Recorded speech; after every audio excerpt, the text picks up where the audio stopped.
हाँ जी, good evening to all of you. आज हमारा जो टॉपिक है वो है अकाउंटिंग स्टैंडर्ड 19 लीग का जो सीए इंटरमीडिएट का बहुत ही इंपॉर्टेंट टॉपिक है। इसके अंदर हम वन शॉट रिवीजन करके चलेंगे जिसमें ऑल कॉन्सेप्ट प्लस क्वेश्चंस करके चलेंगे। हम ट्राई करेंगे कि कॉन्सेप्ट आपको रट्टे ना मारने पड़े, कॉन्सेप्ट आपको कॉन्सेप्चुअली इतनी अच्छे से समझ में आए कि आपको लाइफ में उसको रट्टा ना मारना पड़े कि क्या फॉर्मूला है, कब प्रेजेंट वैल्यू किस पे, कब कैसे क्या। ठीक? तो चलिए शुरू करते हैं। For the purpose of concept मैं आपको एक स्टोरी दे रहा हूँ कि ऐसे मान के चलो कि मैं गाड़ी खरीदने गया हूँ Hyundai i10। तो यहाँ पे जो लेजर है उसको आप Hyundai का शोरूम समझना और लेजी को मैं समझना आकाश। ठीक है, और एसेट कौन है? आई टेन गाड़ी। ठीक, मैं ये लेने गया हूँ, मेरे को कहीं से लोन नहीं मिला है, तो मैंने Hyundai वालों से ही बात कर ली है कि आप ही मेरे को लोन दे दो और गाड़ी मेरे को दे दो। इसके बदले क्योंकि आप मुझे लोन दे रहे हो तो मैं आपको 5 सालों के बाद 50,000 रुपए की एडिशनल पेमेंट करके चलूंगा जो आपकी गाड़ी की वैल्यू है। ठीक, अब जो लेजर है उसने गाड़ी बेच दी। वो कह रहा है सेलिंग प्राइस क्या होगा, मैंने गाड़ी कितने की बेची, क्योंकि उसके आगे क्या समस्या है, उसके आगे समस्या ये है कि गाड़ी की वैल्यू जो थी, गाड़ी की वैल्यू थी 8 लाख रुपए की नेट से, और जो मैंने इंस्टॉलमेंट पे करी है वो मैंने पे करी है 2 लाख की, 5 सालों तक 10 लाख रुपए। तो वो लोग कह रहे हैं कि गाड़ी 8 लाख की बिकी है या फिर गाड़ी 10 लाख की बिकी, और मैंने लोन भी 8 लाख का लिया, मैंने कोई डाउन पेमेंट नहीं करी है। ठीक, अच्छा, अब यहाँ पर वो कहते हैं भाई एक बात बताओ, आप खुद सोच के बताओ कि जो ये 10 लाख रुपए हैं इसके अंदर 8 लाख रुपए का प्रिंसिपल प्लस इंटरेस्ट भी शामिल है। 8 लाख रुपए का प्रिंसिपल प्लस इंटरेस्ट भी शामिल है। मैंने आपको कोई रेट ऑफ इंटरेस्ट नहीं दिया, आरओआई नहीं दिया। ठीक है, कि कितना इंटरेस्ट शामिल है। तो हम लेजर को क्या बोले, लेजर को आप क्या बोलोगे? ऐसे समझो अगर आप गाड़ी खरीदने गए हो, मेरी जगह आप गाड़ी खरीदने गए हो, तो आप क्या बोलोगे कि आपको गाड़ी 8 लाख की पड़ी या 10 लाख की पड़ी? 10 लाख की कैसे पड़ सकती है? 2 लाख रुपए का तो ब्याज है, वो गाड़ी की कॉस्ट थोड़ी ना है। गाड़ी की कॉस्ट तो क्या है कि जितने का आपने लोन लिया है या फिर जितने की आपने पेमेंट करी है गाड़ी के लिए। फॉर एग्जाम्पल अगर आपने 50,000 की पेमेंट कैश से भी करी है तो आपको गाड़ी की पेमेंट, गाड़ी कितने की पड़ती है? 8.5 लाख रुपए की। 1 लाख की करी है तो 9 लाख रुपए की गाड़ी पड़ती। इंटरेस्ट थोड़ा ना जोड़ दोगे गाड़ी की कॉस्ट के अंदर, राइट? तो अब आपको क्या करना होता है, आपको ये 2 लाख रुपए में से, अब आप लेजर को भी यही बोलोगे कि भाई साहब आप इंटरेस्ट की पेमेंट शामिल नहीं कर सकते। इंटरेस्ट आपकी सेल कंसिडरेशन नहीं है। इंटरेस्ट ने आपकी गाड़ी को नहीं बेचा है। आपकी गाड़ी की वैल्यू क्या है? जो भी प्रिंसिपल पेमेंट इस 2 लाख के अंदर, इस 2 लाख के अंदर मैं दो चीजें कर रहा हूं, 8 लाख की पेमेंट प्लस इंटरेस्ट की पेमेंट। तो आप कह रहे हो कि आप इंटरेस्ट को हटा दो तो जो भी टोटल आएगा उतने की गाड़ी बिकी है, वही है वैल्यू ऑफ सेल प्राइस, यानी कि सेलिंग प्राइस ऑफ कार। आपको मेरी बात समझ में आई? मैं एक बार फिर से रिपीट करता हूँ। ऐसे समझो कि भाई जो 8 लाख रुपए की गाड़ी थी, अब मैंने कोई डाउन पेमेंट नहीं करी, मैंने कहा 8 लाख का ही लोन दे दो। उन्होंने ईएमआई बना दी 2 लाख, 2-2 लाख की, 5 सालों के लिए 10 लाख रुपए देने हैं। ठीक, तो 2 लाख रुपए का क्या हो गया? ब्याज। अब वो पूछ रहा है अपने अकाउंटेंट से सेलिंग प्राइस क्या 10 लाख रुपए का हो गया? क्या मैं ये बोलूं 10 लाख की गाड़ी बिक गई? नहीं। तो आपको 2 लाख में से ब्याज हटाना पड़ेगा। तो खाली जो प्रिंसिपल की पेमेंट है वही क्या है? वो है आपकी गाड़ी की सेलिंग प्राइस। तो यानी कि इंटरेस्ट कंपोनेंट हटाना पड़ेगा। सिमिलरली मेरी किताबों में गाड़ी कितने की आएगी? मेरी किताबों में भी गाड़ी इंटरेस्ट कंपोनेंट हटा के आएगी। तो अब टास्क क्या है हमारा कि इस 2 लाख रुपए में से ब्याज को हटाने का टास्क है हमारा। इस 2 लाख में से ब्याज को हटाना है। तो हमने लेजर से पूछा कि तुमने इंटरेस्ट कितना चार्ज करा है? तो लेजर कहता है कि आप आईआरआर निकाल लो, आपको पता चल जाएगा कि मैंने कितना इंटरेस्ट चार्ज करा है। तो हम फिर आईआरआर निकालते हैं लेजर के पॉइंट ऑफ व्यू से कि लेजर को क्या देना पड़ा। उसको एक क्या कहते हैं, कार देनी पड़ी आई 10, और उसके बदले में उसको इंस्टॉलमेंट मिल रही है और एक रेजिडुअल वैल्यू मिल रही है। जिस भी रेट पे ये बराबर हो जाएंगे वो क्या है? आईआरआर लेजर के पॉइंट ऑफ व्यू से कि लेजर ने कितना रेट ऑफ इंटरेस्ट चार्ज करा। वैसे ये आईआरआर ऑफ लीज है। ठीक, तो लेजर ने कितना रेट चार्ज करा। फिर हम आए लेजर की पॉइंट ऑफ व्यू पे कि भाई कितने की कॉस्ट ऑफ एसेट दिखाई जाए। तो अभी अभी हमने डिस्कस करा कॉस्ट ऑफ एसेट क्या है कि जो 2-2 लाख रुपए की पेमेंट हो रही है उसमें से इंटरेस्ट को हटा देने का। इंटरेस्ट को हटा दोगे तो जो भी प्रिंसिपल बचेगा उसका सम टोटल क्या है? उसका सम टोटल है आपका गाड़ी की कॉस्ट। तो हमने कहा कि लेजी तुम पेमेंट कितने कितने की कर रहे हो? आपने मुझसे पूछा आप सर पेमेंट कितने कितने की कर रहे हो? मैंने कहा एक लीज रेंट 2-2 लाख रुपए का मैं यहाँ दे रहा हूँ, 2 लाख 2 लाख 2 लाख 2 लाख, 2 लाख प्लस 50,000 रुपए का यहाँ पे रेजिडुअल वैल्यू दे रहा हूँ। तो आप, मैंने कहा कि भाई 10 लाख रुपए जोड़ दो और 50,000 और जोड़ दो, 10.5 लाख रुपए की गाड़ी पड़ेगी। आपने कहा नहीं, इस 2 लाख रुपए में प्रिंसिपल भी शामिल है और इंटरेस्ट। इंटरेस्ट हमें पता है किस पे? आईआरआर पे शामिल है। प्रिंसिपल भी शामिल है और इंटरेस्ट किस पे? आईआरआर पे। तो जैसे ही इस 2-2 लाख की पेमेंट को आप पुल करोगे, प्रेजेंट वैल्यू निकालोगे एट IRR, तो क्या निकल कर आ जाएगा, इन सभी प्रिंसिपल्स का टोटल निकल कर आ जाएगा, जो किसके बराबर होगा, जो बराबर होगा 8 लाख के, 8 लाख समथिंग, क्योंकि आरबी भी है इसके अंदर, ठीक। तो ये उसके बराबर होगा, तो वो क्या हो जाएगी आपकी कॉस्ट ऑफ एसेट। तब आप क्या एंट्री डालोगे, आप अपनी एसेट बुक करोगे 8 लाख से टू लोन, यानी कि मेरी बुक्स में आप ये एंट्री करवाओगे, asset account debit to loan. Similarly lessor के पॉइंट ऑफ व्यू से आप क्या बोलोगे कि तुमने गाड़ी कितने की बेची, यहाँ पे कॉस्ट नहीं आएगा, यहाँ पे सेलिंग प्राइस आएगा, सेलिंग प्राइस ऑफ एसेट, कि तुमने गाड़ी कितने की बेची, तो हम उसको कहते हैं कि तुम्हें ये लीज रेंट मिलेंगे, लेकिन तुम्हें एक अनगारंटेड आरवी भी मिलेगी। गारंटेड आरवी का मतलब क्या है, जो मैंने बोला था कि मैं दूंगा तुम्हें, और अनगारंटेड का मतलब क्या है, उसके ऊपर उसको कितना क्या लगता है कि एसेट से वो कितना रिकवर कर जाएगा। जब मैं उसे I-10 बिल्कुल कबाड़ करके दूंगा, मान लो मेरे को 5 सालों के बाद उसको गाड़ी वापस कर देनी है और 5 सालों की ही लाइफ है, तो जब मैं बिल्कुल उसको चला चला के 2-2.5 लाख किलोमीटर चला के उसको दूंगा, तो फिर वो बोलेगा जो उसको बेच के कबाड़ का मिलेगा वो है over and above guaranteed RV, वो है यूजीआरवी, तो वो भी उसको मिलेगा। तो उन सब में जो प्रिंसिपल कंपोनेंट है वो क्या है, उतने की गाड़ी उसने बेची है, तो इसलिए हम इनकी भी प्रेजेंट वैल्यू करते हैं एट IRR, इनकी भी प्रेजेंट वैल्यू करते हैं एट IRR, ठीक है। तो वो निकल कर आता है आपका सम ऑफ ऑल प्रिंसिपल, क्या निकल कर आता है, sum of all principal, sum of all principals, जो आपकी सेलिंग प्राइस निकल कर आती है गाड़ी की। आई होप आपको इतना पॉइंट समझ में आया होगा, ठीक। अच्छा, इसी को आप टेक्निकल टर्म्स क्या क्या बोलते हो, मुझे बताओ।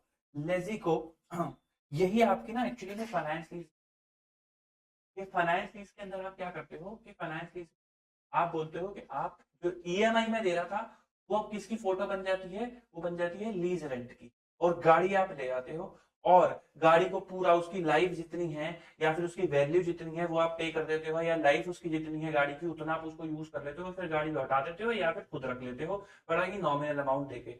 जब आप लौटा देते हो तो साथ में आप उसकी एक जीआरबी भी पे कर देते हो। This is the concept of finance lease, क्योंकि फाइनेंस लीज के अंदर एक्चुअली में फाइनेंस लीज का मतलब क्या है, गाड़ी लोन पे लेना, इसलिए मैंने आपको लोन के एग्जांपल से समझाया था, ठीक।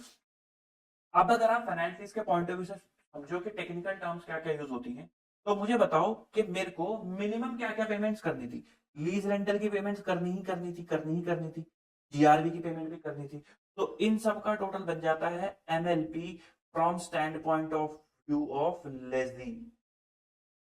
फिर उसके बाद लेजर को क्या क्या मिलेगा, मिलेगा ही मिलेगा, लीज रेंटल्स मिलेंगे और गारंटेड आरवी मिलेगा, क्या उसको यूजीआरवी तो एक्सपेक्टेड है कि कबाड़ बेच के मिल जाएगा, तो ये क्या बन जाता है, ये बन जाता है MLP from stand point of view of laser.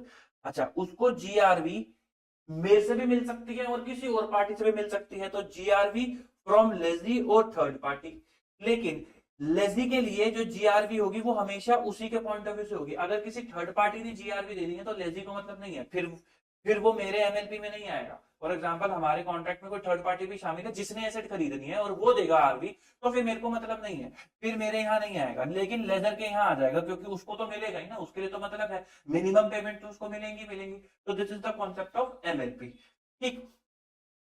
फिर हम कहते हैं नेट इन्वेस्टमेंट इन लीज, एक टर्म यूज होती है नेट इन्वेस्टमेंट इन लीज, ये लेजर के पॉइंट ऑफ व्यू से यूज होती है।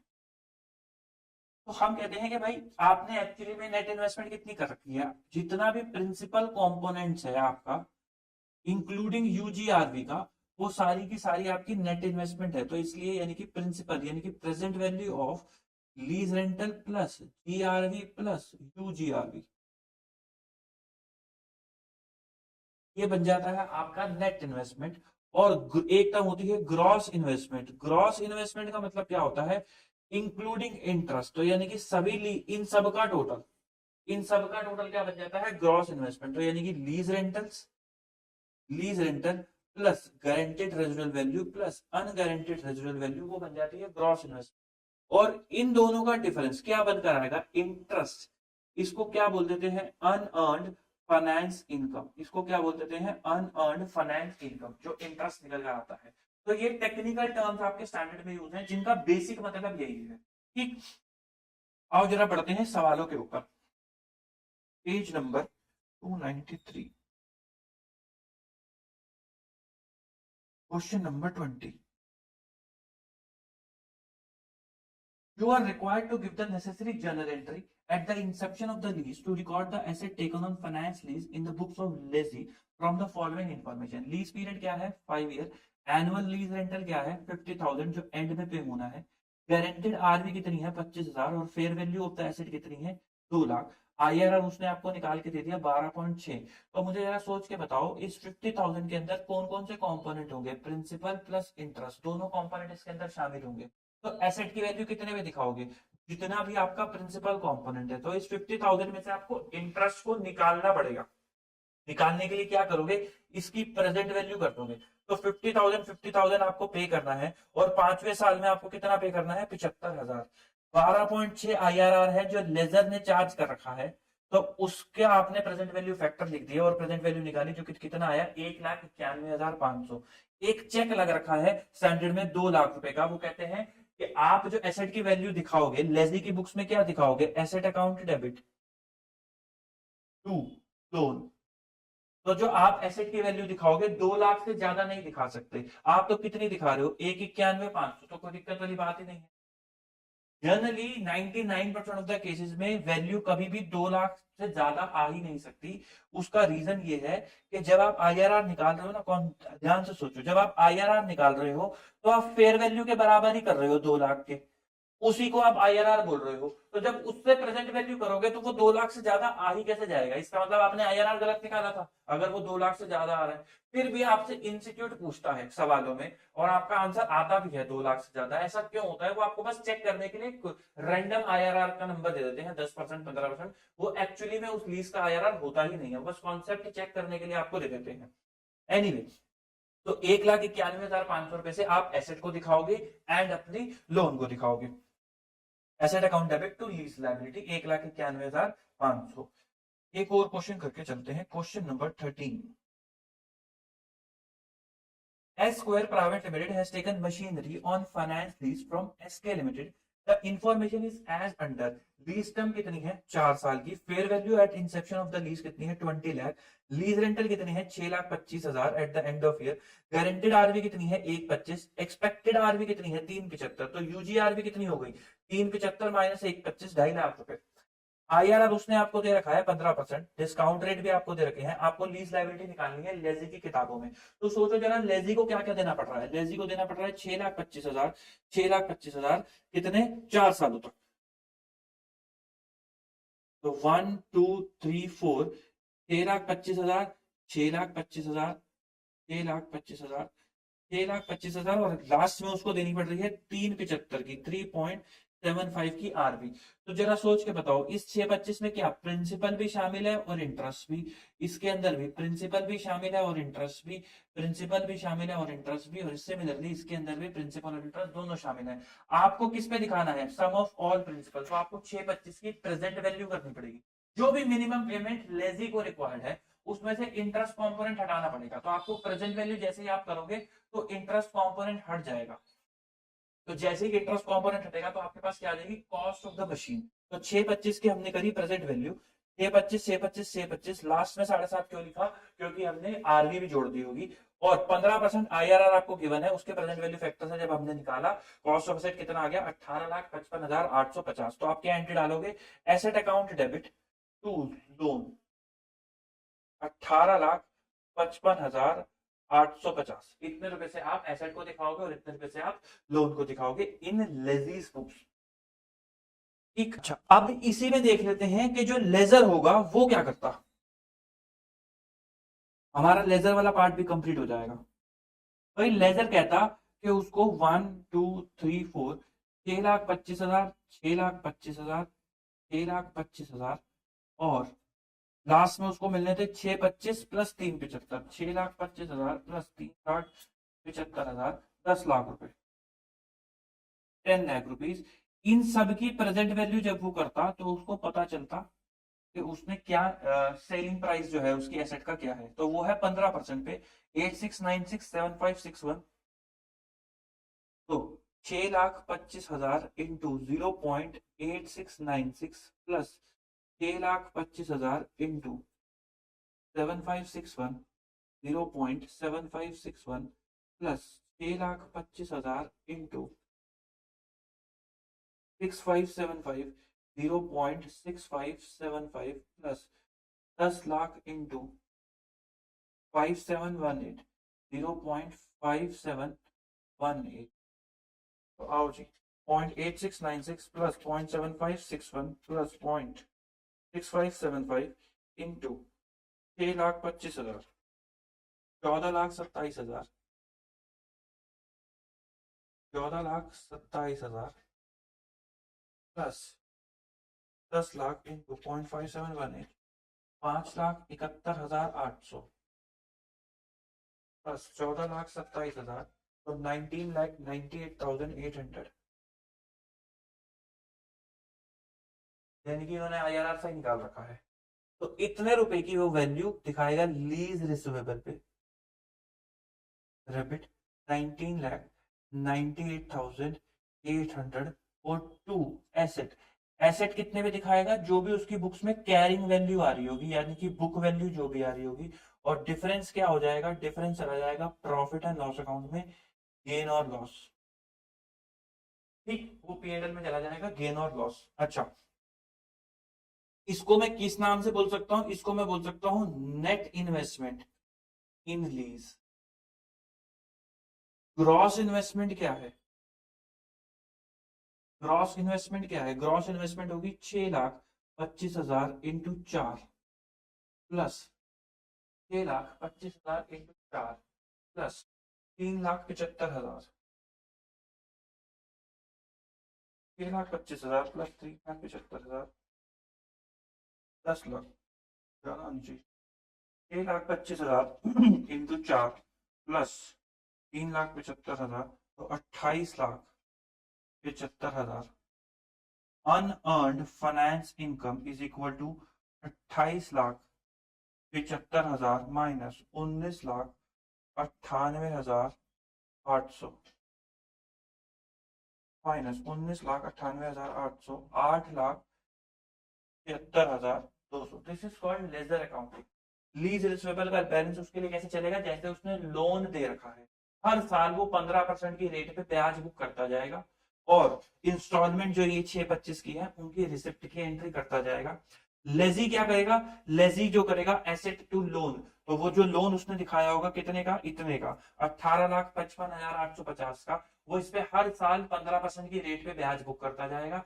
और जितना भी जब जब वो 6,25,000 की पेमेंट करेगा वो उसके लिए cash payment as an EMI चलती रहेगी। This is the concept of lessee and ledger books. एक क्वेश्चन और है लेजर का, वो भी देख के चलेंगे। Prakash limited lease the machine to Badal limited on the following terms. Fair value of the machine is 28,30,000। Lease term is 5 year. Lease rental per annum is 8 lakh. Guaranteed RV 1,60,000। Expected RV कितनी है? 3 lakh. Internal rate of return कितना है? 15%। आपको unearned finance income निकालनी है और आपको discounting factor भी आपको दे रखे हैं। तो देखो मैंने यहाँ पे भी कर रखा है। ग्रॉस इन्वेस्टमेंट क्या है? 8 लाख इंटू 5 जो भी लीज रेंटल था, जितनी भी आपकी गारंटेड RV थी प्लस UGRV यानी कि टोटल RV जो कि कितनी है आपकी? 1,60,000। तो 8 lakh into 5 plus 1,60,000, 8 lakh into 5 plus 1,60,000, 41,60,000 का क्या आ गया आपका? सॉरी, अच्छा वो तो गारंटेड RV है। 8 lakh into 5 plus total RV कितनी है? 3 लाख। 43 लाख रुपीज का क्या आ गया आपका? 43 लाख रुपीज का आपका आ गया ये ग्रॉस इन्वेस्टमेंट इन लीज। इन सब की जब आप प्रेजेंट वैल्यू कर दोगे तो वो आ जाएगा नेट इन्वेस्टमेंट इन लीज। तो ये कर रखी देखो प्रेजेंट वैल्यू 8 लाख 8 लाख 8 लाख 8 लाख का लीज रेंटल, 15% की रेट पे प्रेजेंट वैल्यू करी, GRV की प्रेजेंट वैल्यू करी और ये UGRV की अलग से कर रखी है प्रेजेंट वैल्यू, आप जोड़ के भी कर सकते हो। तो वो कितनी आ गई नेट इन्वेस्टमेंट? 28,30,920। तो माइनस कर दोगे 43 लाख रुपीज में से, तो वो क्या आ जाएगी? अनअर्न्ड फाइनेंस इनकम, जो हमने इससे पहले वाले क्वेश्चन में भी निकाली। लेजी लीज रिसीवेबल कितने का दिखाएगा? 28,30,920 रुपए का। और सॉरी लेजर कितने का दिखाएगा? Lease receivable. अगर मैं बात करूं लेजी की, तो लेजी के लिए आप कहां तक लेते हैं? लेजी के लिए आप यहां तक लेते। लेजी कितने का दिखाता लोन? वो दिखाता 27,61,312। और एसेट की वैल्यू भी कितनी दिखाता? 27,61,312। फेयर वैल्यू कितनी है? 28 लाख और उसकी कितनी आ रही है? 27 लाख। तो विच एवर इज लोअर, तो वो कितने की दिखाता? 27 लाख रुपए की दिखाता। ठीक, फिर उसके बाद एक पार्ट इंस्टीट्यूट पूछता है कि कैलकुलेशन ऑफ लीज रेंटल, कि आप लीज रेंटल कैसे कैलकुलेट करोगे, तो वो भी एक बार कर लेते हैं। क्वेश्चन नंबर 283 पे है। हम कोई भी फॉर्मूला नहीं रट्टा मारेंगे, कॉन्सेप्चुअली करेंगे। आओ जी। WIN Limited has entered into a 3-year lease agreement with Tanya Sports Club in respect of fitness equipment costing rupees 17 lakh. The annual lease payment to be made at the end of each year are structured in such a way that the sum of present value of the lease payment and the RV together equal to the cost of the equipment leased out. The unguaranteed RV of the equipment at the expiry of the lease is estimated to be 1,33,500. UGRV आपको दे रखी है। Lease asset would revert the lessor at the end of the lease, वो उसको वापस दे दी जाएगी। IRR 10% है। आपको amount of annual lease payment निकालना है। अभी अभी हमने जब ये वाला कॉन्सेप्ट करा था, जहां पर मैं गया था लेजर के पास, हुंडई शोरूम के पास i10 लेने, तो मैंने आपको बता दिया था कि उन्होंने 2 लाख रुपए का लीज रेंटल चार्ज करा है। इस 2 लाख रुपए का लीज रेंटल उस वैल्यू ऑफ एसेट को इक्वल करके आपने रेट ऑफ इंटरेस्ट निकाल दिया था। अब अगर मैं 2 लाख रुपए नहीं बता रहा, वैल्यू ऑफ एसेट और IRR बता रहा हूं, तो आप 2 लाख रुपए की वैल्यू निकाल सकते हो कि नहीं निकाल सकते? इसके लिए किसी फॉर्मूले की जरूरत थोड़ी ना है कि हाँ पहले ये करेंगे स्टेप 1, स्टेप 2, स्टेप 3, उसकी जरूरत थोड़ी ना है। आप दिमाग लगाओ, वैसे ही हो जाएगा। आओ जरा सोचते हैं। उसने कहा होगा IRR आपने कैसे निकाला था? ऐसे ही तो निकाला था। जो भी आपकी फेयर वैल्यू ऑफ एसेट है वो कितनी है? 16,99,900, 16,99,950 रुपए है शायद ना। 999 है, सॉरी।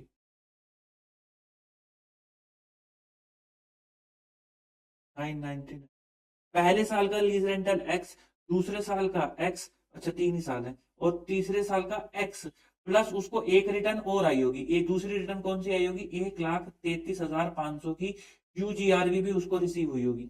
UGRV बताओ जी कितनी है? 1,33,500, यही उसको मिला होगा।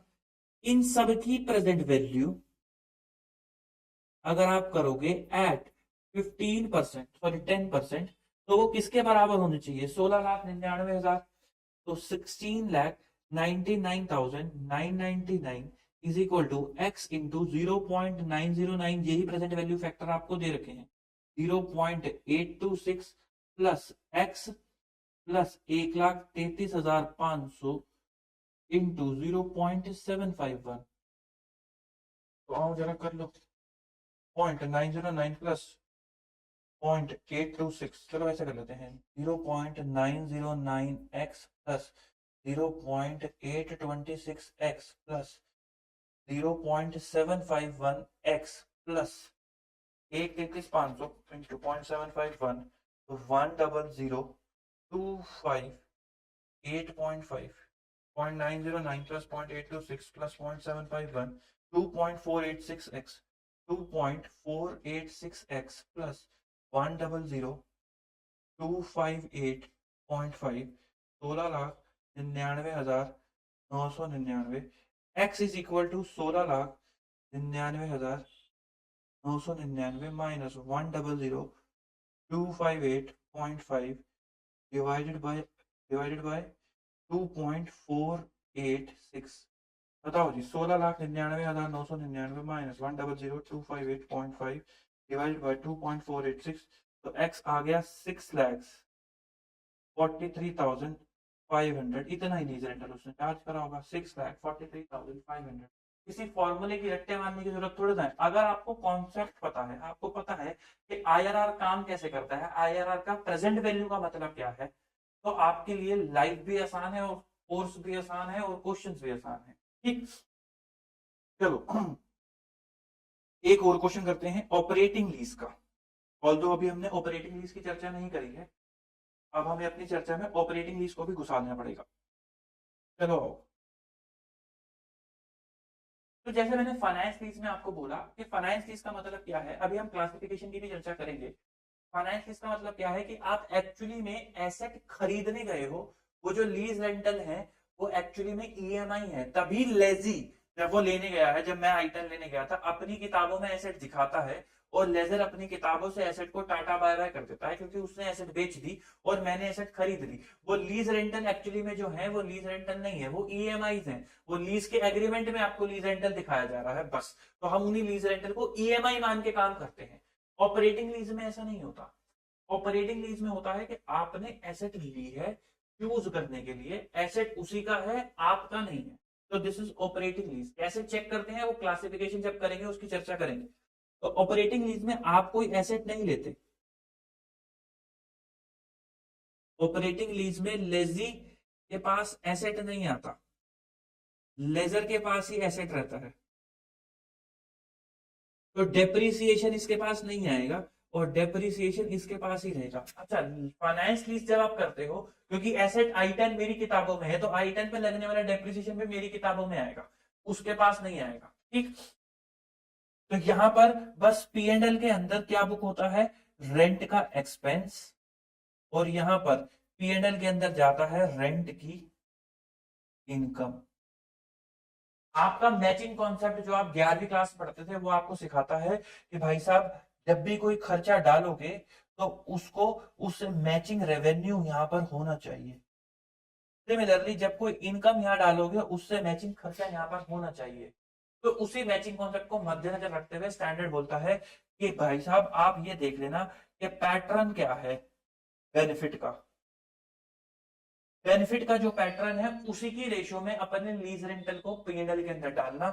सिमिलरली यहां पर भी अगर पैटर्न आइडेंटिफाई नहीं हो पा रहा है तो SLM बेसिस यूज कर लेना, SLM बेसिस यूज कर लेना। ये सारी चीजें अभी नोट्स में भी दिखाऊंगा, नोट्स में भी लिखी हुई है, कोई आश्चर्य की बात नहीं है। ठीक, जब आप पैटर्न बेनिफिट के हिसाब से उसको बांटते हो तो आपको यूज करना पड़ता है लीज इक्वलाइजेशन को, आपको यूज करना पड़ता है लीज इक्वलाइजेशन को। क्वेश्चन के थ्रू समझते हैं। A machine was given on 3-year operating lease by a dealer of the machine for equal annual lease rental to yield a profit of 30% profit margin on a cost of 1.5 lakh. Economic life of the machine is 5 years and the output from the machine is estimated to be 40, 50, 60, 80 and 70 consecutive 5 year. SLM depreciation लगाना है, output is considered appropriate. Compute करो annual lease rental, rental income in each operating year और depreciation। तो सबसे पहले तो उसने machine दी कितने की, 1.5 लाख इंटू 1.3। बताओ जी 1.5 लाख इंटू 1.3 कितना होता है, 1.5 लाख प्लस 30% हो गया 1,95,000। तो 1,95,000 रुपए की उसने मशीन दी। उसने कहा है कि जो लीज रेंटल है वो आउटपुट की फॉर्म में देखो इक्वली दिखाना है। तो बताओ total lease rental for 3 year कितना होगा। तो हम कहेंगे कि भाई आपको 5 सालों में मशीन कितना आउटपुट देगी, 40,000, 50,000, 60, 1, 1.5 और 8 और 7 15, 2.5 लाख, सॉरी 3 लाख रुपए का आपको टोटल देगी वो यूनिट्स प्रोड्यूस करके। इसमें से 3 साल तो आप ही यूज कर लोगे, तो यानी कि 6 4 10 1.5 लाख, तो 1.5 लाख यूनिट का आउटपुट तो आप ही निकाल दोगे। तो 1,95,000 हमें चाहिए जो 3 लाख इनपुट हमें देगी और 1.5 लाख इनपुट आप यूज करोगे। तो हेंस आपके लिए लीज रेंटल कितना हो गया, 97,500 का, सॉरी ज्यादा हो जाएगा ना, 1,95,000 डिवाइड बाय 2, नहीं 97,500 का। तो 97,500 का लीज रेंटल क्या हो गया, ये हो गया फॉर 3 ईयर्स। आपको एनुअल इक्वल निकालना है, तो 97,500 डिवाइड बाय 3, तो 32,500 का पर एनम का लीज रेंटल हो गया, जो लेजी को देना होगा और लेजर को रिसीव होगा। तो लेजी के लिए एक्सपेंस हो गया और लेजर के लिए इनकम हो गई। अच्छा, जो वो कहते हैं कि अब हर साल वो 32,500 देगा, आओ जरा अकाउंटिंग के पॉइंट ऑफ व्यू से भी समझ लेते हैं। लेजी और लेजर ईयर 1 में भाई ये पेमेंट करेगा टू बैंक कितने की, 32,500 की। ये पेमेंट रिसीव करेगा कितने की, इसको थोड़ा गैप में, ये पेमेंट रिसीव करेगा कितने की, 32,500। ठीक, P&L में जो खर्चा आएगा वो बेनिफिट के हिसाब से आना चाहिए। तो जो 97,500 है आपको इसको बेनिफिट किस रेशियो में मिलेगा, 4:5:6 की रेशियो में मिलेगा। तो यानी कि 3 सालों का जो खर्चा हुआ और सिमिलरली उसके लिए बेनिफिट हुआ वो क्या हो गया, 6 4 10 और 5 15, 97,500 डिवाइड बाय 15 इंटू 4। तो पहले साल में 26,000 डिवाइड बाय 4 इंटू 5, दूसरे साल में 32,500 और 97,500 माइनस 26,000 माइनस 32,500, एक 97,500 माइनस 26,000 माइनस 32,500, 39,000। 39,000 ईयर 3 में। तो ईयर 1 में ये खर्चा कितने का बुक करेगा? 26,000 का। डिफरेंस कहाँ चला जाएगा? डिफरेंस चला जाएगा लीज इक्वलाइजेशन रिजर्व में। 26,000 माइनस 32,500, 6500। और ये भी इनकम कितने की बुक करेगा? 26,000। डिफरेंस कहाँ चला जाएगा? टू लीज इक्वलाइजेशन रिजर्व में 6500। Number 2 lessee. अगले साल की एंट्री क्या करेगा? Simple to bank 32,500। और डेबिट भी क्या करेगा? P&L में 32,500। ये भी रिसीव करेगा 32,500 और P&L में क्रेडिट करेगा 32,500। नंबर 3 थर्ड ईयर के अंदर ये पेमेंट करेगा टू बैंक 32,500 और P&L को डेबिट करेगा कितने से? 26,000 से। 26,000 द्वारा था 39,000। 26,000 तो पहले था, 39,000 से। और 2 LER 32,500 माइनस 39,000, 6500।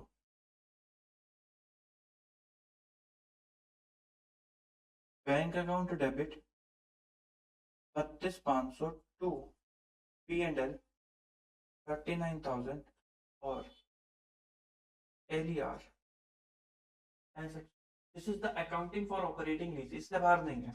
तो LER देखो, LER क्या हो जाएगा? जीरो हो जाएगा। यहाँ डेबिट हुआ, तीसरे साल में क्रेडिट हो गया, और यहाँ पर क्रेडिट हुआ और यहाँ पर ये डेबिट हो गया। LER खत्म, LER का मैटर क्लोज हो जाएगा। तो this is operating lease. Operating lease पे ये चीजें पूछी जाती हैं। फिर उसके बाद एक जो पॉइंट है वो है सेल एंड लीज बैक का। क्वेश्चन पेज नंबर 294 पे ये बड़ा ही अच्छा जो है डिस्कशन है सेल एंड लीज बैक का। ऑपरेटिंग लीज के ऊपर इस पे सबसे ज्यादा क्वेश्चन पूछे जाते हैं क्योंकि उसमें केसेस बनते हैं ऑपरेटिंग लीज के ऊपर। चलो आओ एग्जांपल के साथ कॉन्सेप्ट भी कवर कर लेंगे। ए लिमिटेड सोल्ड अ मशीन जिसकी WDV कितनी है? 40 लाख रुपए की। बी लिमिटेड को बेची 50 लाख रुपए की। सेम मशीनरी लीज बैक कर ली और लीज कितनी है? ऑपरेटिंग लीज में। और आपको केसेस दे रखे हैं।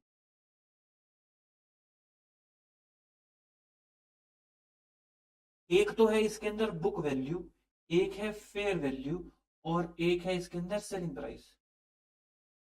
मुझे बताओ WDV बुक वैल्यू कितनी है? केस नंबर 1 में बुक वैल्यू है 40 लाख,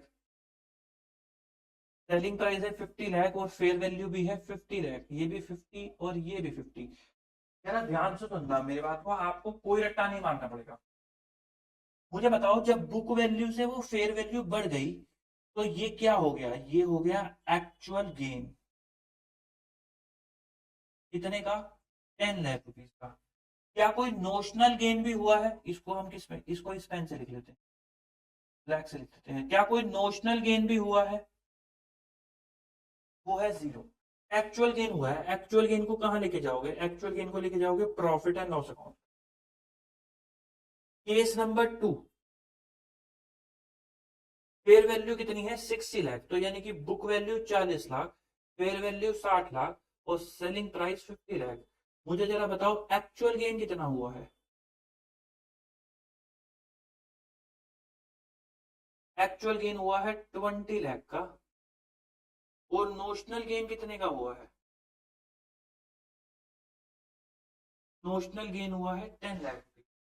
नोशनल गेन कितने का हुआ है? 60 की चीज आपने, सॉरी नोशनल लॉस हुआ है, माय बैड। नोशनल लॉस हुआ है 10 लाख रुपए का। आपने 60 लाख की चीज 50 लाख रुपए में बेच दी। मुझे बताओ नेट में कितना है? अगर मैं नेट कर दूं तो actual gain minus notional loss, तो 20 lakh minus 10 lakh is equal to 10 lakh का आपको नेट में एक्चुअल गेन ही हुआ है। भाई 20 लाख रुपए का एक्चुअल गेन था, 10 लाख रुपए का नोशनल लॉस आया, दोनों को टकराया तो क्या बच गया? एक्चुअल गेन ही तो बच गया। एक्चुअल गेन कहां चला जाएगा? ये P&L के अंदर चला जाएगा। केस नंबर 3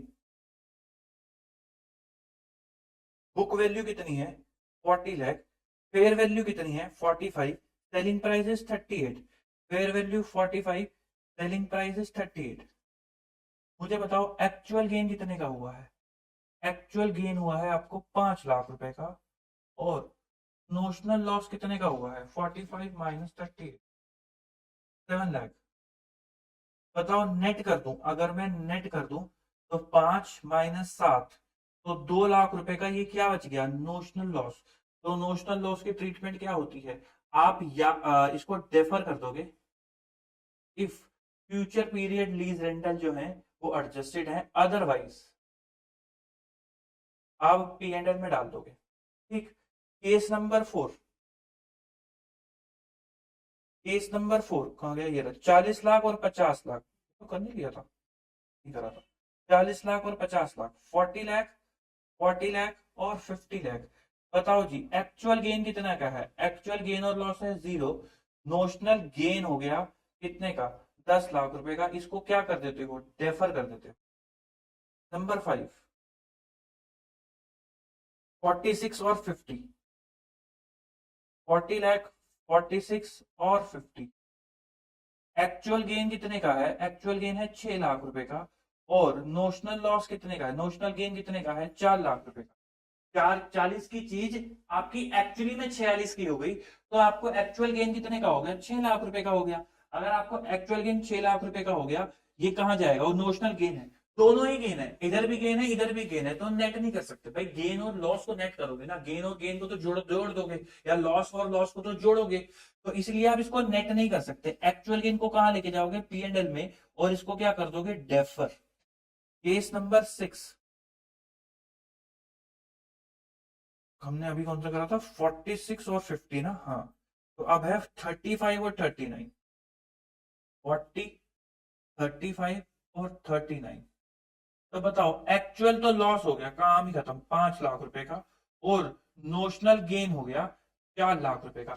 ये नेट हो सकता है, एक्चुअल लॉस 5 लाख का और नोशनल गेन 4 लाख का, लेकिन जैसे ही आप इसको नेट करोगे, आप अपना एक्चुअल गेन शेयर होल्डर से छुपा दोगे, विच इज नॉट करेक्ट। तो इसलिए वो बोलते हैं कि एक्चुअल लॉस जैसे ही हो गया उसे पीएनएल में डाल दो, और नोशनल गेन को डेफर कर दो, नोशनल गेन को डेफर कर दो। तो this is the whole concept of sale and lease back under operating lease. Finance lease बहुत कम पूछा जाता है क्योंकि एक ही बनता है, डेफरमेंट।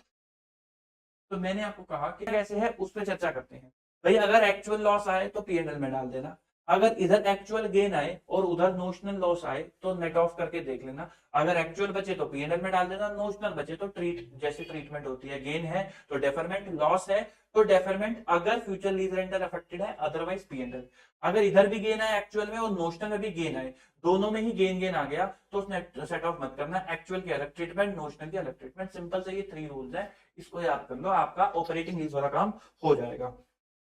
अब बात कर लेते हैं इसकी क्लासिफिकेशन की। क्लासिफिकेशन से पहले एक बार जरा हम हैंड रिटन नोट्स पे चले जाते हैं।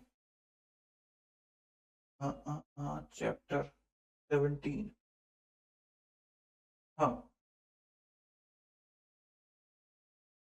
तो टाइप ऑफ लीजेस के अंदर 2 तरीके की लीज है, ऑपरेटिंग लीज और फाइनेंस लीज। इसको चेक कैसे करोगे, 8 पैरामीटर हैं टोटल, 5 हैं जो डिटर्मिनिस्टिक हैं और 3 हैं जो सजेस्टिव हैं। आपको ये सबसे ज्यादा इंपॉर्टेंट है, ये पूछे जाते हैं। डिटर्मिनिस्टिक कौन से हैं कि लेजी लीज जो है वो ट्रांसफर कर रही है ownership of asset eight the end of lease term. अगर आपको एसेट मिल रही है तो वो दिखाती है कि वो क्या है, फाइनेंस लीज है। Lazy has the option to purchase the asset at a price which is expected to be sufficiently lower than the fair value at the end of the option become exercisable। यानी कि जो आप कह रहे हो कि भाई एसेट तो पूरी कंज्यूम मैंने कर ही लिया, गाड़ी फॉर एग्जांपल मैंने लीज पे लेकर आया हूँ जो Hyundai के शोरूम से, वो मैंने पूरी उसकी लाइफ तक उसको कंज्यूम कर लिया है, बाद में 5-10 हजार रुपए बस एक्स्ट्रा चढ़ावा देकर आ रहा हूँ। तो इसका मतलब क्या है, मैंने एसेट खरीदी ली, वो भी क्या करेंगे, उसको कबाड़ में बेचेंगे, तो मैंने कहा मैं ही रख लेता हूँ। तो इसका मतलब क्या है, मैंने खरीद ली। मैंने आपको बताया था फाइनेंस लीज का मतलब क्या है कि आपने लोन पे एसेट खरीदी है। The lease term of the major part of the economic life of the asset even if title not transferred। ध्यान रखना इकोनॉमिक लाइफ है, यूजफुल लाइफ नहीं है। इकोनॉमिक लाइफ का मतलब है कि इससे ज्यादा एसेट नहीं चलेगी, यूजफुल लाइफ का मतलब है कि इससे ज्यादा मैं इस्तेमाल नहीं कर पाऊंगा। ठीक, तो इकोनॉमिक लाइफ तक आपको उसको यूज करना है। ये सबसे इस पे आते हैं question. At the Inception of the lease the present value of minimum lease payment. जैसे ही आप मिनिमम लीज पेमेंट की प्रेजेंट वैल्यू करोगे तो क्या निकल कर आ जाएगा, प्रिंसिपल्स निकल कर आ जाएंगे, इक्वल टू एटलीस्ट सब्सटेंशियली, यानी कि of all of the fair value of asset. इसका मतलब देखो वो कहना चाह रहे हैं कि जितनी भी लीज पेमेंट है उसकी जब आप प्रेजेंट वैल्यू करोगे तो क्या आ जाएगा, प्रिंसिपल। तो sum of all principal is equal to value of asset. जैसे मेरे एग्जांपल में था कि अगर 10 लाख की जो 2-2 लाख की 5 सालों में पेमेंट कर रहा हूं, अगर उसकी प्रेजेंट वैल्यू करूं तो वो किसके बराबर आ जाएगी, एसेट की कॉस्ट की जो मैंने खरीदी है। तो वो यहाँ पे इस चीज को समझाना चाह रहे हैं, ये वाला पॉइंट समझाने के लिए मैंने वो पूरा एग्जांपल आपको बताया था। The lease asset is of a specialised nature, जो सिर्फ मैं ही यूज कर सकता हूँ। मैंने आइटम की छत कटवा दी, अब वो क्या ही कर लेंगे, तो वो सिर्फ मेरे लिए है। तो यानी कि वो एसेट भी अब फाइनेंस लीज में, कभी तो उन्होंने कटवा दी और ऑपरेटिंग लीज पे होती। फॉर एग्जांपल अगर इस स्टूडियो में किसी को रेंट पे दे दूं अपनी क्लासेस रिकॉर्ड करने के लिए, और वो ये कहे कि इसको यहाँ नहीं, इसको वहां, इसको ऐसे नहीं, इसको ऐसे करो, तो मैं मना कर दूंगा क्योंकि एसेट तो मेरी है। लेकिन अगर मैंने ये उसको बेच दिया, मैं ईएमआई ले रहा हूँ जो आप लोगों को लीज रेंटल की तरह दिख रही है, तो फिर वो जो मर्जी करे, वो तो चाहेगा कि कैमरा मैं ऊपर लगाऊंगा, मेरे को क्या दिक्कत है, जहां मर्जी लगाओ, ठीक। तो अब ये जो प्रेजेंट वैल्यू वाला पॉइंट है उसको आप चेक कैसे करोगे, तो सबसे पहले आप आईआरआर निकालोगे। आई होप अब आपको लिंक कर पा रहे होगे वाई आईआरआर। फिर आप कैलकुलेट करोगे लीज पेमेंट एट आईआरआर, उनकी प्रेजेंट वैल्यू, उससे क्या आ जाएगा, सम ऑफ ऑल प्रिंसिपल आपका निकल कर आ जाएगा। फिर आप कंपेयर करोगे amount as per step 2 with the fair value, आप परसेंटेज निकालोगे, अगर वो 90% आ गया तो वो फाइनेंस लीज है, अदरवाइज वो फाइनेंस लीज नहीं है। चलो जी, हम यहाँ पर थे, तो बात कर लेते हैं accounting for finance lease. Finance lease की बात कर लेते हैं in the books of lazy. तो लेजी क्या करेगा, लेजी के केस में क्या था कि गाड़ी Hyundai वालों ने मेरे को दे दी थी और मैं वो लोन पे लेकर आया था, तो गाड़ी मेरी किताबों में आएगी lease asset account debit to lease liability. ये किस वैल्यू पे, present value of minimum lease payment. जो भी मैं ईएमआई उनको देने वाला हूँ उसकी जब आप प्रेजेंट वैल्यू करोगे तो इंटरेस्ट हट जाएगा, बच क्या जाएगा, सिर्फ प्रिंसिपल, तो उसी वैल्यू पे दिखाओगे। या फिर fair value of asset which ever is lower, ये हमेशा बराबर ही आएगा, ज्यादा आ ही नहीं सकता। ये अमाउंट जो है ना आपका, ये वाला अमाउंट, ये कभी भी ज्यादा नहीं आ सकता इससे, क्योंकि आपने आईआरआर वैसा निकाला है। अगर ये ज्यादा आ रहा है तो इसका मतलब आपका आईआरआर ही गलत है। अच्छा, इस पे मैंने नोट 1 डाल रखा है, वो भी पढ़ लेते हैं। नोट 1 क्या कहता है, नोट 1 कहता है कि अगर अबव एंट्री आपने फेयर वैल्यू ऑफ एसेट पे निकाल दिया, इसका मतलब है कि अगर इंस्टीट्यूट ने आपको ओना पोना आईआरआर दे दिया है तो भगवान के लिए आईआरआर दोबारा निकाल लेना और रिवाइज अमोर्टाइजेशन शेड्यूल प्रिपेयर कर लेना, क्योंकि उनका आईआरआर गलत है। आपको उन्होंने सिर्फ चेक करने के लिए दे रखा है ये वाला, इसलिए इंस्टीट्यूट आगे का सवाल पूछता ही नहीं है, ठीक। एनीवे, अच्छा, अब क्योंकि गाड़ी मेरी है तो डेप्रिसिएशन भी मेरा होगा। डेप्रिसिएशन के लिए आपको क्या चाहिए, लाइफ ऑफ एसेट। तो लाइफ के लिए मैंने कहा कि अगर रीजनेबल सर्टेनिटी है कि ओनरशिप आपकी है तो यूजफुल लाइफ, और अगर कोई रीजनेबल सर्टेनिटी नहीं है अबाउट द ओनरशिप तो लीज टर्म और useful life which ever is shorter. क्योंकि ये एक लोन है तो इसका अमोर्टाइजेशन शेड्यूल बनेगा। वो कैसे बनेगा, years opening balance. Opening balance जो भी लीज लायबिलिटी आप निकालोगे वो यहाँ पर आ जाएगी ओपनिंग बैलेंस, फिर उस पर इंटरेस्ट एट आईआरआर या फिर लेजी का इंक्रीमेंटल बोरोइंग रेट। फिर जो भी रेंट आप पे करोगे वो घट जाएगा और क्लोजिंग बैलेंस आ जाएगा। जो भी फाइनेंस कॉस्ट आप बुक करोगे वो एज अ फाइनेंस कॉस्ट इस एंट्री के थ्रू पीएनएल में चली जाएगी। जो भी लीज रेंटल आप पे करोगे वो इस एंट्री के थ्रू पे हो जाएगा और आपका क्लोजिंग बैलेंस निकलता लग जाएगा। फिर लेजर की बात कर लेते हैं। In the books of lessor, lessor क्या बोलेगा, हिंडाई वाले क्या कह रहे थे, भाई गाड़ी चली गई, अब गाड़ी उनके हाथ से चली गई, गाड़ी किसकी हो गई, मेरी होगी, तो वो पीपीई को हटा देंगे। किस वैल्यू पे, बैलेंस शीट से किस वैल्यू पे हटाएंगे, कैरिंग वैल्यू से हटाएंगे। लीज रिसीवेबल, लीज रिसीवेबल क्या, जितना पैसा उन्होंने मेरे से लेना है तो वो किस पे आएगा, नेट इन्वेस्टमेंट इन लीज। तो गाड़ी बेच के उनको क्या क्या मिला, जो जो मैं दूंगा प्लस अनगारंटेड। तो नेट इन्वेस्टमेंट का मतलब क्या है, present value of lease rental plus GRV, ये तो मैं दूंगा, प्लस यूजीआरवी उनको और मिल जाएगा गाड़ी बेच के। तो this is the amount of lease receivable. फिर उसके बाद ये उनके लिए क्या है, लोन गिवन, मेरे लिए क्या था, लोन टेकन। तो उस ये लोग भी बनाएंगे अमोर्टाइजेशन शेड्यूल। अमोर्टाइजेशन शेड्यूल में ईयर्स, ओपनिंग बैलेंस क्या आएगा, ये वाली वैल्यू। इंटरेस्ट बुक करेंगे एट आईआरआर इस ओपनिंग वैल्यू पे, जो लीज रेंट पे करा होगा वो इस एंट्री के थ्रू चला जाएगा और जो भी इंटरेस्ट होगा वो इस एंट्री के थ्रू चला जाएगा और क्लोजिंग बैलेंस चल जाएगा। इस तरीके से लोन का अकाउंट आपका चलता रहेगा। फिर जो टर्म्स यूज करी है उनका मतलब, एमएलपी का मतलब क्या है, stand point of lazy. Lazy क्या क्या देगा, मिनिमम लेजी को क्या क्या देना है, annual lease rental, guaranteed residual value, खाली जो उसको देनी है। यदि थर्ड पार्टी ने देनी है तो वो यहाँ नहीं आएगी। Purchase price of the option, अगर उसने कोई लेना है तो ये हो गया minimum lease payment. MLP does not include any contingent rent, penalty और लेट पेमेंट। लेजर के पॉइंट ऑफ व्यू से क्या आएगा, लेजर के पॉइंट ऑफ व्यू से एनुअल लीज रेंटल जो उसको मैं दूंगा, गारंटेड आरवी जो मैं दूंगा या फिर कोई अदर पर्सन देगा। अगर कोई अदर पर्सन देगा तो लेजर के लिए तो आएगा क्योंकि लेजर को तो मिलनी है, लेकिन लेजी के यहाँ नहीं आएगा, ठीक। Purchase price of the option और ये आ जाएगा minimum lease payment. Net investment lease क्या है, present value of annual lease payment, guaranteed RV, unguaranteed RV और purchase price of the option. अगर आप इनको नॉन प्रेजेंट बेसिस पे लेते हो, इनकी प्रेजेंट वैल्यू नहीं लेते, नॉर्मल अमाउंट लेते हो, तो वो क्या बन जाता है, ग्रॉस इन्वेस्टमेंट, ठीक। अब बात कर लेते हैं ऑपरेटिंग लीज की। ऑपरेटिंग लीज की बात करते हैं लेजी की किताबों में। गाड़ी उसी की है, मेरी नहीं है, मैं बस चला रहा हूँ और भाड़ा दे रहा हूँ, ठीक। तो भाड़ा जो दे रहा हूँ वो कहाँ चला जाएगा, पीएनएल के अंदर, लीज रेंटल अकाउंट डेबिट। जितना पेमेंट करा है वो क्रेडिट हो जाएगा बैलेंसिंग फिगर लीज इक्वलाइजेशन में। आई होप आपको ये अब समझ आ रहा होगा, आपने इसके वो कर लिया था question. Lease equalisation shall be shown as an other current asset in the balance sheet. Lease rent shall be recognized on SLM basis. आप या तो एसएलएम बेसिस पे या फिर जो उसने बेनिफिट आपको दे रखा है, जैसे हमें यूनिट्स दे रखी थी तो हमने उसके बेसिस पे करा था। फिर in the books of lessor, lessor क्या करेगा, उसे रेंट मिल रहा है तो bank account debit to lease rental जो उसकी इनकम है, और बैलेंसिंग फिगर कहाँ डाल देगा, लीज इक्वलाइजेशन रिजर्व के अंदर। और क्योंकि एसेट उसकी है तो डेप्रिसिएशन वही चार्ज करेगा, और लीज रेंटल को या तो एसएलएम बेसिस पे या फिर अदर सिस्टमैटिक बेसिस पे। उसका लीज इक्वलाइजेशन कहाँ जाएगा, अदर करंट लायबिलिटी। ठीक। आईआरआर कैसे निकालोगे, ये हम ऑलरेडी डिस्कस कर चुके हैं। Cash outflow is equal to cash inflow. Outflow का मतलब क्या है, जो एसेट गई। इनफ्लो का मतलब क्या है, जो जो आएगा लेजर के पास। क्या क्या आएगा, लीज रेंटल और आरवी, दोनों आरवी। ये जीआरवी से कहीं से भी आए, या लेजी से आए या फिर उसको वहां से आए, किसी थर्ड पार्टी से आए। कैलकुलेशन ऑफ लीज रेंटल, हमने फॉर्मूला का कॉन्सेप्ट समझा था, ये अगर किसी को रट्टा मारना है तो ये उसके लिए है। तो फाइनेंस लीज का कैसे निकालोगे भाई, पहले कॉस्ट ऑफ इक्विपमेंट निकालना, फिर यूजीआरवी और जीआरवी की प्रेजेंट वैल्यू निकालना, फिर उसको माइनस कर देना। आपने एक्चुअली में यही करा था, 1 2 3 3 सालों की थी, एक्स एक्स और एक्स प्लस 2GRV। फिर आपने इन सबको प्रेजेंट वैल्यू फैक्टर से मल्टीप्लाई कर दिया था, फिर जो ये अमाउंट आया था उसको आपने यहाँ माइनस कर दिया था, फिर डिवाइड कर दिया था इनसे। तो ये वही स्टेप लिखे हुए, तो स्टेप 2 माइनस स्टेप 1 फिर डिवाइड का लिखा हुआ। हमने कॉन्सेप्चुअली करा था ताकि प्रेशर ही हट जाए फॉर्मूले का। ऑपरेटिंग लीज का कैसे करते हैं, कैलकुलेट करते हैं total sale price of the asset, उसके अंदर मार्जिन ऐड करके। Determine the basis over which lease rental need to be change, basis time भी हो सकता है। अच्छा भाई, आपने पहले 1,30,000 पे मार्जिन ऐड करके 1,95 करा था, याद है आपको। हाँ जी बिल्कुल याद है। फिर किस बेसिस पे रेंट चार्ज करना था, यूनिट्स के बेसिस पे चार्ज करना था। अगर वो टाइम बोलता तो हम टाइम देते, भाई 5 सालों की लाइफ है, 3 सालों की डिवाइड बाय 5 × 3 कर देते। अच्छा, उसने यूनिट्स बोला था तो हमने यूनिट्स के बेसिस पे क्या करा था, 1,95,000 divide by 3 lakh into 1.5 lakh. इस बेसिस पे हमने लीज रेंटल निकाला था पूरे 3 सालों का। फिर उसके बाद पर यूनिट बेसिस पे निकाला आपने, और उसको मल्टीप्लाई कर दिया बाय द यूनिट। ये मैंने उसको अलग स्टेप में लिखा हुआ है, आपने एक ही बार में कर दिया था। पर यूनिट का बेसिस का मतलब क्या है, 1,95,000 डिवाइडेड बाय 3 लाख। इसका मतलब क्या है, जो डिवाइड करके आएगा उसको मल्टीप्लाई बाय 1.5 लाख। आपने ये सारा काम एक ही स्टेप में कर दिया था। फिर जो भी एग्रीमेंट दे रखा है, अगर एग्रीमेंट हमारे उसमें लिखा था एनुअल है तो हमने डिवाइड बाय 3 कर दिया था। अगर उसमें वो रेशियो गिवन होती 2:2:1 की तो हम उसमें बांट देते, कोई दिक्कत वाली बात नहीं थी।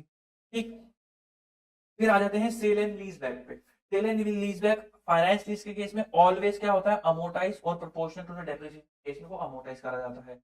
ऑपरेटिंग लीज के केस में हमने नोशनल लॉस और एक्चुअल गेन को समझा था। सेलिंग प्राइस अगर बराबर है तो कोई नोशनल गेन लॉस हुआ ही नहीं, तो जो भी हुआ वो एक्चुअल हुआ है। सेलिंग प्राइस अगर कम है यानी कि आपको क्या हो गया, नोशनल लॉस हो गया, तो नोशनल लॉस की क्या ट्रीटमेंट करोगे आप, या तो उसको पीएनएल में ले जाओगे अगर लीज रेंटल कॉम्पनसेटेड नहीं है। अगर लीज रेंटल कॉम्पनसेटेड है इस लॉस को लेके तो आप क्या करोगे, अमोर्टाइज करोगे। ये लिखा हुआ है, loss should be recognised immediately, लेकिन अगर such loss has been compensated तो लीज पेमेंट तो अमोर्टाइज करोगे। अगर सेलिंग प्राइस ज्यादा है तो आपको क्या हो गया, नोशनल गेन हो गया, इसको आप क्या करोगे, हमेशा अमोर्टाइज करोगे। हमेशा क्या करोगे, अमोर्टाइज करोगे। एक क्वेश्चन देख लेते हैं पेज नंबर 287 पे।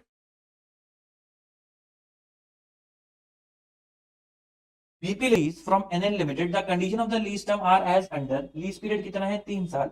बिगिनिंग ऑफ द ईयर 2009 में इक्विपमेंट की कॉस्ट कितनी है, 10 लाख। एक्सपेक्टेड यूजफुल लाइफ कितनी है, 5 साल। Fair market value 10 lakh. Property revert back to lessor at the termination of the lease. Unguaranteed RV 1 lakh.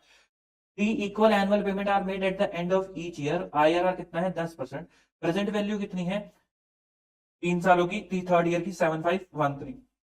और आपको एन्युटी फैक्टर भी दे रखा है, आपको बताना है क्या फाइनेंस लीज है या नहीं, और अगर है तो अनअर्न्ड फाइनेंस इनकम भी निकाल के आपको दिखानी है। सबसे पहले आपको क्या निकालना पड़ेगा, रेंटल। आओ जरा पहले उसका रेंटल निकाल लें। तो लीज रेंटल आप कैसे निकालोगे बताओ, लेजर ने कैसे निकाला होगा।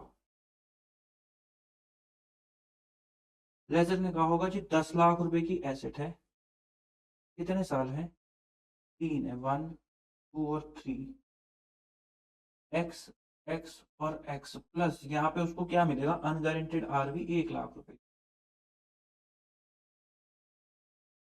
फिर इंटू कितना है ये, 10%, तो x इंटू 0.909, x इंटू 0.826 और इंटू 0.751।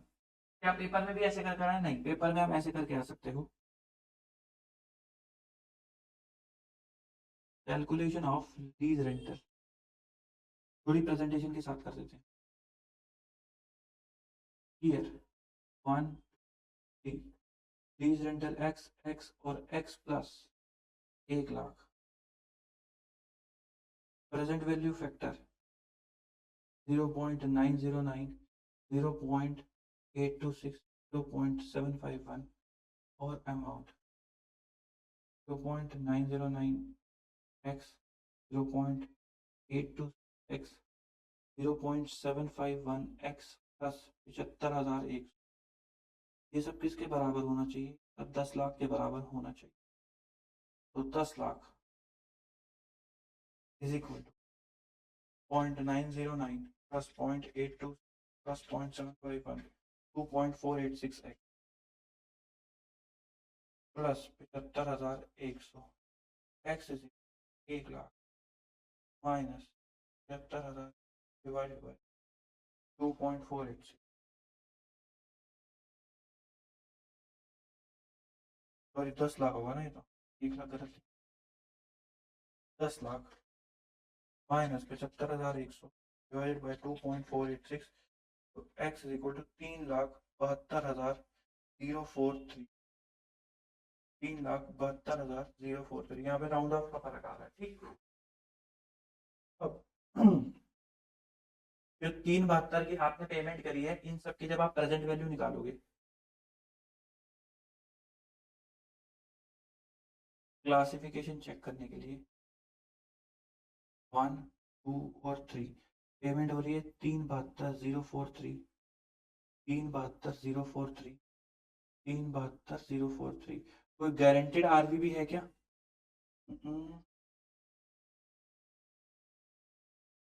नहीं, कोई भी गारंटेड आरवी नहीं है। तो इसकी प्रेजेंट वैल्यू कर दो into 0.909 into 0.826 0.750। Present value of lease rental 3,72